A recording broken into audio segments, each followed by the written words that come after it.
Hello everyone, welcome back to another video. I hope you are good and fine. I know मैंने अब की बार भी बहुत ज़्यादा लेट कर दिया. एटलीस्ट मुझे 4 मंथ हो गए हैं मैंने FF नहीं अपलोड किया और मुझे आप लोगों की इतनी ज़्यादा रिक्वेस्ट और कमेंट्स आ रहे थे. मेरी सॉरी कि मैंने इतना ज़्यादा लेट कर दिया. बट डोंट वरी, अभी एंड होने वाला है. सेकंड लास्ट पार्ट है, इसके बाद लास्ट पार्ट थोड़ा लॉन्ग बनाऊंगी.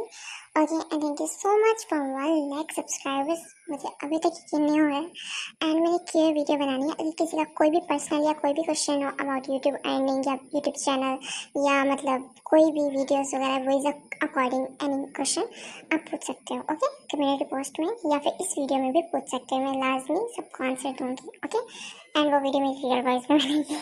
Okay, and thank you so much इतना ज़्यादा प्यार दिखाने के लिए. अब हम लोग चलते हैं FF की तरफ. आई नो काफ़ी लोगों के माइंड में ये क्वेश्चन होता है कि दीदी इतना टाइम तो नहीं लगता जितना आप लगाते हो. आई नो मुझे भी 2 दिन ही लगता है लिखने में, बट मुझे अपने माइंड से लिखना होता है. तो मेरी तबीयत भी बीच में काफ़ी ज़्यादा ख़राब हो गई थी. मेरे सब्सक्राइबर्स जो मेरे से डेली यूट्यूब पे बात करते हैं उनको पता होगा इस चीज़ का. ठीक है, एंड मैं आप सबके कमेंट्स रीड करती हूँ. ठीक है, सो मच इतना ज़्यादा प्यार दिखाने के लिए. अगर मैं किसी को रिप्लाई नहीं देता, मेरी सॉरी, मैं वो कमेंट नहीं देख पाती. अगर वाकई वो मेरे सामने आया तो मैं ज़रूर रिप्लाई करती हूँ. ओके, ये सेकेंड लास्ट पार्ट है, लास्ट पार्ट भी चलती रहूँगी. पार्ट 17. थ्योंग उस जगह से फौरन उठा और खड़ा हो गया. वो उस लड़की को कत्ल कर देने की निगाह से देख रहा था कि उसकी हिम्मत कैसे है उसके पास आके बैठने की. वहीं साइड पे कुछ रिपोर्टर्स फेक न्यूज बनाते हुए, सर थ्योंग, क्या ये आपकी गर्लफ्रेंड है? थ्योंग ने फौरन ना में जवाब दिया.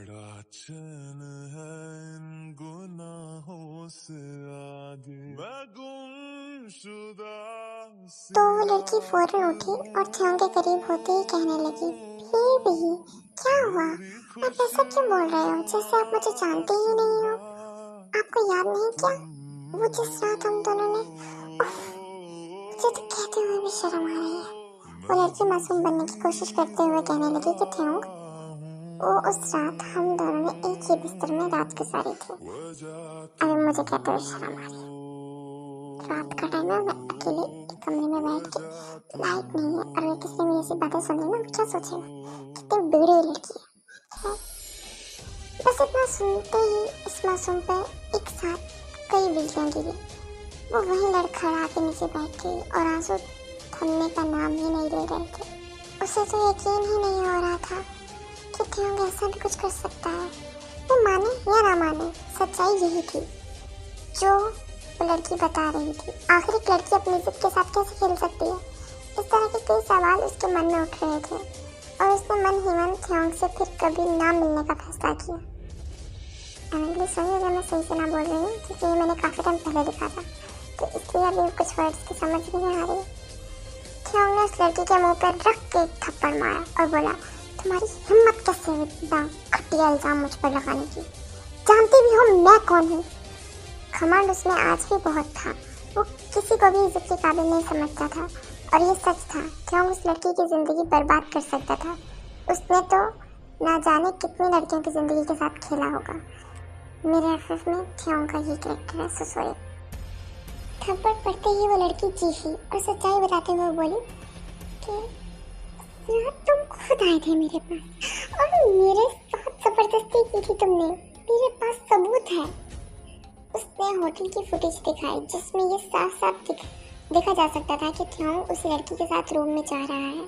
उन दोनों की बस बैग दिख रही थी जिससे ये अंदाज़ा लगाना बहुत मुश्किल था कि थ्योंग उसे ज़बरदस्ती लेके जा रहा था या वो अपनी मर्जी से जा रही थी. थ्योंग की आंखें फैल गई. उसे कुछ याद ही नहीं था उस रात का और बस ये न्यूज़ इतनी बड़ी बन गई कि इसे आज की सबसे ज़रूरी खबर माना गया और हर टीवी पर दिखाया गया. थ्योंग का बिजनेस सब खतरे में पड़ गया था.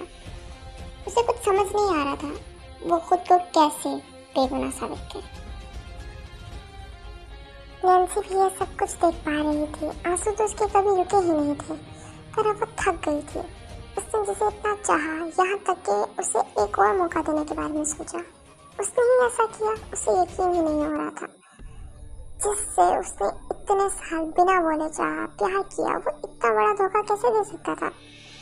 उसने खुद से कहा, जैसा तुमने मेरे साथ किया था वैसा ही किसी और के साथ इतनी नीच हरकत तुम कैसे कर सकते हो मिस्टर थ्योंग? मुझे आज तुमसे सच में नफरत हो गई है. बस वही जानती थी कि वो ये सब कैसे बोल पा रही थी। उसका दिल बुरी तरह रो रहा था। उसने खुद को संभाला और वो जगह छोड़ने का फैसला किया। वो यहाँ से कहीं दूर जाना चाहती थी। वो यहाँ और नहीं रुकना चाहती थी।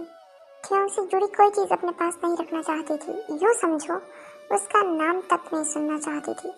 इसलिए उसने ये शहर छोड़ने का फैसला किया और चुपचाप वहाँ से उठी, अपने आंसू पहुँचे और पैकिंग शुरू कर दी, क्योंकि वो जानती थी अगर थियोंग को पता चला तो वो उसे नहीं जाने देगा और हो सकता है वो वी को ना ले जाने दे। आखिर वो उसका बाप था और वो चाहे तो उसे छीन भी सकता था। बस अब वो वी को नहीं खोना चाहती थी। उसी के सहारे तो वो जी रही थी। वो अब सब खत्म करना चाहती थी। और यहाँ थियोंग उस लड़की पे गरजते हुए, तुम्हारा दिमाग तो खराब नहीं हो गया? पता भी है क्या बकवास कर रही हो? मैं चाहूँ ना तो तुम जैसी हजारों लड़कियां खरीद सकता हूँ, आई समझ? थियोंग ने फौरन गार्ड्स को बुलाया तो वो लड़की हल्का से मुस्कुराई और इशारे से किसी को अंदर बुलाया। और वो कोई और नहीं, एक वो पुलिस ऑफिसर था जिसकी थियोंग से कई सालों की दुश्मनी थी। उस लड़की को शिकार चाहिए था और ऑफिसर को उसका दुश्मन। फ्लैशबैक, आई नो स्टोरी काफी घुमा फिर आ रही हूँ, बट एंडिंग बहुत जल्दी हो जाएगा, so don't worry about it. क्या तुम तैयार हो?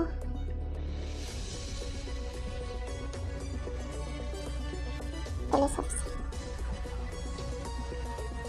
बिल्कुल।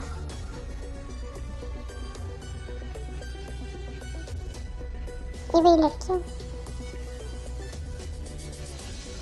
देखो कोई गलती नहीं होनी चाहिए, वो काफी होशियार है।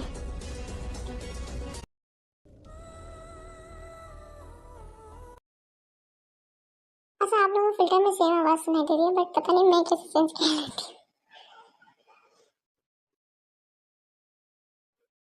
आप बिल्कुल बेफिक्र हैं, बस डील का ख्याल रखिएगा। जो आपको चाहिए वो आपको मिलेगा और जो मुझे चाहिए वो मुझे।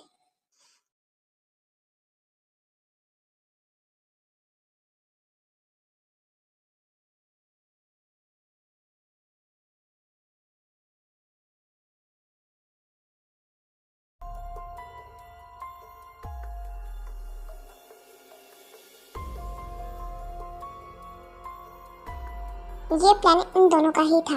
उस लड़की को थियोंग ने टच तक नहीं किया था। वो जानबूझ के इतना लेट आई थी ताकि उसे मेडिकल टेस्ट न देना पड़े, और अगर वो देती भी तो ज़्यादा टाइम होने की वजह से उन्हें कुछ ना मिलता, और वो प्रेग्नेंट भी थी। और ये ऑफिसर थियोंग का दुश्मन था। थियोंग ने उसकी फैमिली को मारा था, उसका भाई को, क्योंकि थियोंग के पेरेंट्स को मारने वाला कोई और नहीं था, उसका भाई ही था, जिसे उसकी आंटी ने पैसे देकर हायर किया था। अब कुछ समझ आई? मतलब दुश्मन के दुश्मन निकाल रही हूँ मैं, देख रहा मेरे दिमाग का कमाल। मतलब मुझे खुद नहीं पता मैंने क्या लिखा है, पर मैं दुश्मन के दुश्मन ही निकाल रही हूँ कि चलो जल्दी से। अब मुझे ये भी नहीं पता ये सेकंड लास्ट भी होगा या नहीं, but it's okay, last part में जल्दी दूंगी और बहुत बड़ा बनाऊंगी, डोंट वरी। ये मत समझना मज़ेदार नहीं होगा, बहुत मज़ेदार होगा। Okay, thank you so much इतना ज़्यादा वेट करने के लिए। मुझे खुद भी समझ नहीं आती मैं क्या लिख देती हूँ, मुझे खुद ही पढ़ा जाता, पता नहीं कितने मुश्किल अल्फाज कैसे लिख लेती हूँ मैं। अच्छा, कुछ टाइपिंग मिस्टेक्स भी हैं बीच में, तो सही नोट करना। ऑफिसर ने आते ही कहा, मैंने सोचा नहीं था मिस्टर थियोंग कि तुमसे दोबारा सामना होगा। और थियोंग ने इतराते हुए कहा, फिक्र नहीं करो, ज़्यादा देर तक सामना नहीं होगा। इतना सुनते ही उस ऑफिसर के खून खोल गया और वो गुस्से से चलाया। वक्त बदल गया और तुम्हारी अकड़ नहीं गई, तेवर वही, अना वही। थियोंग ने मुस्कुराते हुए कहा, किम थियोंग कभी नहीं बदलता। वाह, आर्मी भाई, इस चीज़ को मुझे अवार्ड मिलना चाहिए। मैंने क्या लाइन लिखी है ना? अच्छा, मुझे खुद की तारीफ करना फिर मैं इससे सीखा, कि कोई और करता नहीं तो इससे मैं खुद की करती रहती हूँ। मैं बोर हो रही हूँ तो मैं चलो आप लोगों को इंटरटेन करना, आप लोगों से बात कर रहा हूँ। ये तमाशा चल ही रहा था कि अलीजा आगे आई और उस ऑफिसर से कहने लगी, देखो तुम जो भी हो ऐसे थियोंग को नहीं लेके जा सकते हो। वो सरासर दिखावा कर रही थी और इसमें उसकी मॉम यानी थियोंग की आंटी भी शामिल होते हुए कहने लगी, हाँ बिल्कुल, तुम थियोंग को कहीं नहीं लेके जा सकते। वो तो एक तो आंसू तक बहाने लग गई, जबकि वो दोनों मन ही मन बहुत खुश हो रही थी कि अब थियोंग के जाने के बाद सारी प्रॉपर्टी उन्हीं की हो जाएगी।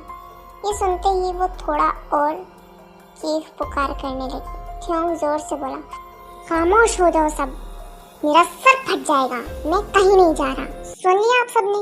और ऑफिसर तुम, उस ऑफिसर की तरफ उंगली करते हुए बोला, ये मेरा घर है और यहाँ मेरी मर्जी चलती है।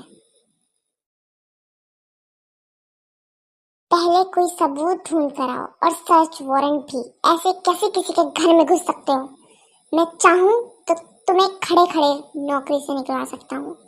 तो बेहतर है चले जाओ यहाँ से, मुझे मजबूर मत करो, वरना तुम अच्छे से जानते हो किम थियोंग दोस्ती और दुश्मनी दोनों निभाना अच्छे से जानता है। काफी ज्यादा ट्रैक्टर में चली गई।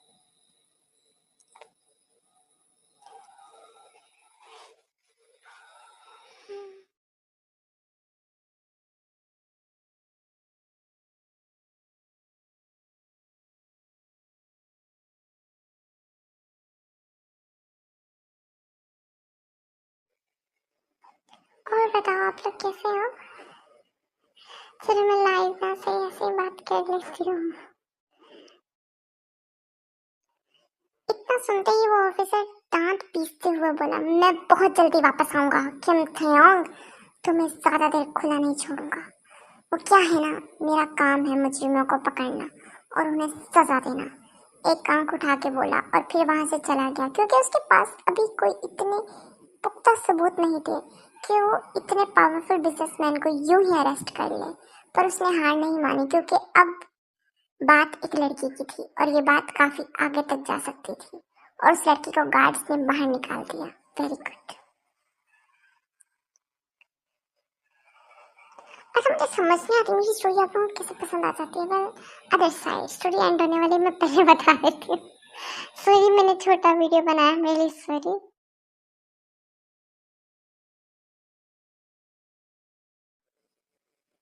ट्रस्ट में 10:30 हो रहे रात के, मेरा सर पेन कर रहा है। यकीन करो तो क्या कर सकते हैं, वीडियो बनानी है। मैं ऑलरेडी इतना लेट कर देती हूँ, बट देखो वीडियो को एंड तक दिखा करो, मुझे कमेंट्स में बताया करो वीडियो कैसी लगी। आप लोग नेक्स्ट पार्ट बोल देते हो, यानी मेरा बच्चा अब कैसी तबीयत है मेरी जान की? वो बहुत परेशान होते हुए उससे पूछने लगा। वो बहुत मासूमियत से बोली, बाबा अब मम्मा को छोड़ दोगे क्या? वही सवाल था जिसका जवाब उन दोनों के पास नहीं था। वो कुछ पल के लिए खामोश हो गए, पर फिर कुछ देर बाद यानवो बोली, नहीं बेटा, मामा और बाबा कभी अलग नहीं होंगे, कभी भी नहीं, और आपसे दूर तो बिल्कुल भी नहीं जाएंगे। पहले तो जंगकुक को अपने कानों पे यकीन नहीं आया, पर फिर जब बात समझ आई तो यानवो को बहुत हैरत भरी नजर से देखने लगा। कई सालों में उनके बीच सब कुछ हो चुका था। वो एक दूसरे के लिए कुछ कुछ महसूस भी करते थे, पर कभी एक दूसरे को बताया नहीं। मैं कुछ गलत बोल दूँ ना तो आप लोग रीड भी कर लेना, ओके? इससे समझ में आ जाएगा। फिर जंगकुक भी बोल पड़ा, हाँ बच्चा बिल्कुल टेंशन नहीं लो, अब मामा बाबा कभी अलग नहीं होंगे।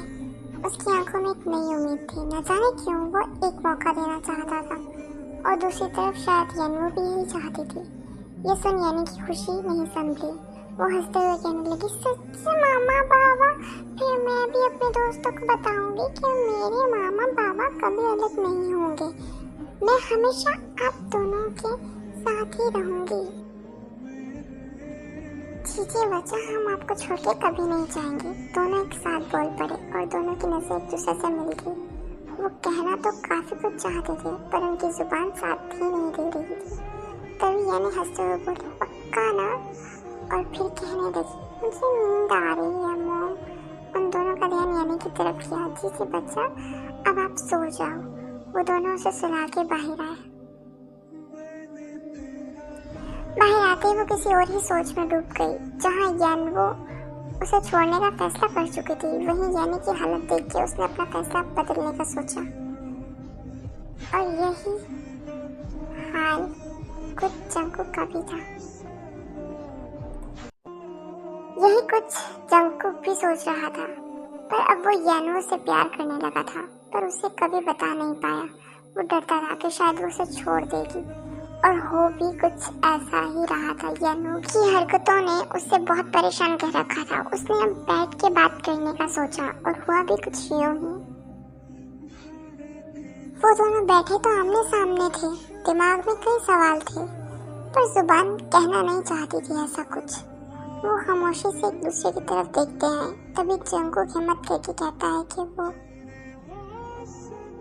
तभी कहीं से जलने की स्मेल आने लगी, जैसे कहीं आग लग गई हो। और वाकई ही आग इतनी तेज से फैलने लगी। अभी आग कहाँ से लगी मैं नेक्स्ट पार्ट में बताऊंगी। मुझे नहीं पता मैंने इसको क्यों ऐड किया, बट इट्स ओके। ये भी कोई लॉजिक बन जाएगा मेरी स्टोरी का, आई डोंट नो। बट वो क्या है ना कि स्टोरी का एंड करते हुए कोई धमाकेदार सीन करना होता है, और मुझे यही सीन मिला। पता नहीं पर मेरे दिमाग में क्या सोचा मैंने ये लगा दिया। टू बी कंटिन्यू, पार्ट का वेट कीजिएगा। Thank you so much for watching. अल्लाह हाफिज़।